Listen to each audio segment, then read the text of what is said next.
Yun lang ang panawagan ni Kap, yung sana abang umusad yung kaso tungkol sa lupa.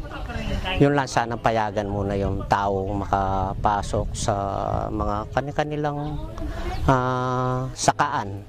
Ganyan, para makapamitas ng bungang kahoy, tsaka makapagtanim ng mga tanim tulad gulay, ganyan yun. Tsaka makapitas tulad ngayon, panahon ng mga mangga o kasoy, maraming mga duhat, ganyan. Yun, hindi ka pinapayagan na makapasok. Kaya yan, medyo pahirapan ng buhay ngayon ng panawagan ni Kap. At saka sana yung makalabas na, kung talagang ano bang kinaso niya, nag-response lang yan siya. Nangyari noon, ayaw papasukin ng tao. Ngayon siya pang nagkakaso ngayon, mag-iisang taon na ngayon sa 16 na itong buwan ng Abril. Yun lang ang panawagan niya.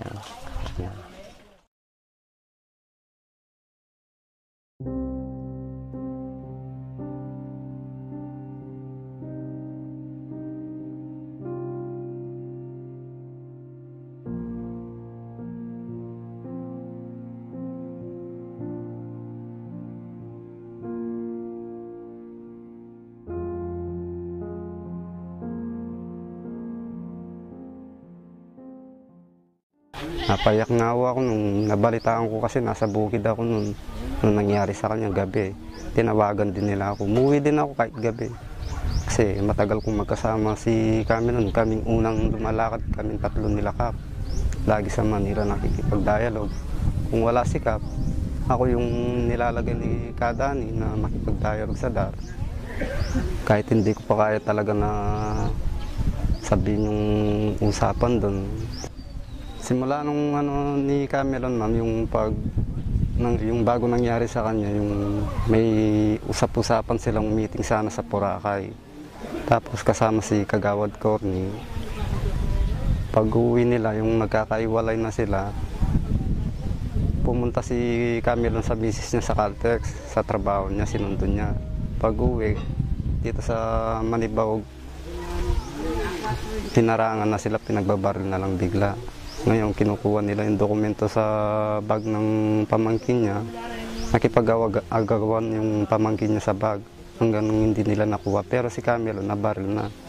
Hanggang ginawa nilang daw ni Cameron, sabi yung pamangkin niya, ibinangga na lang daw yung sasakyan para tigilan sila. Pero sinundan pa rin daw sila na talagang binaril pa rin para talagang iniwanan na walang buhay na talaga. Yun, bigla na lang umiyak yung misis niya kasi may tama rin yung misis niya. Sabi niya, aray ko, sabi niya. Sabi ko nga, ba't nangyari ng ganong kay Kuya Milon yun? Sabi ko sa misis niya. Ewan ko nga, sabi nga ni Ate Maria, na bakit ganon yung ginawa sa kanya. Wala naman kaming alam na kasalanan niya na ginawa sa kanila. Kanya. Ang ginagawa lang ng kuya mo, yung magampanan niya yung tungkulin niya bilang sa aniban, sabi niya. Kaso, ganun nga yung ginawa sa kanya, pinas lang siya, sabi niya. Ngayon ma'am, wala pa akong solusyon yung kaso niya. Mula nung nangyari sa kanya hanggang ngayon, wala pa. Sa kaso niya doon sa pagkamatay niya ma'am, mabagal daw, sabi yung mga kapatid niya, asawa niya. Bakit walang solusyon? Sabi niya, ganun-ganun na lang ba? Sabi nga namin sa kanila, kailangan meron mag-witness dahil kayo ang nakaalam doon sa kaso, yung mga pamangkin nyo, kailangan natin mag-witness din, sabi ko. Kasi yun ang may alam sa nangyari sa kanya, sabi ko. Takot daw sila dahil may bantao sa kanila, baka kung mag-witness daw, sabi nila, baka babalikan daw sila. Kaya hanggang ngayon, hindi sila nakapagsalita. Hindi naman ganun kadali na matapos yung kaso, sabi ko. Pero kami lahat, ginagawa namin yung makakaya namin masakit din para sa amin yung nangyari kay Cameron, sabi nga ho namin. Panawagan lang ho namin sana ma'am, maibalik lang ang lupang sinasaka namin. Yun lang po ang hanap buhay namin sa mga anak namin. Ibalik lang sa magsasaka yung lupa. Ibigay yung karapatan nila para masimulan uli sila na makapagsaka ulit. Yun lang po.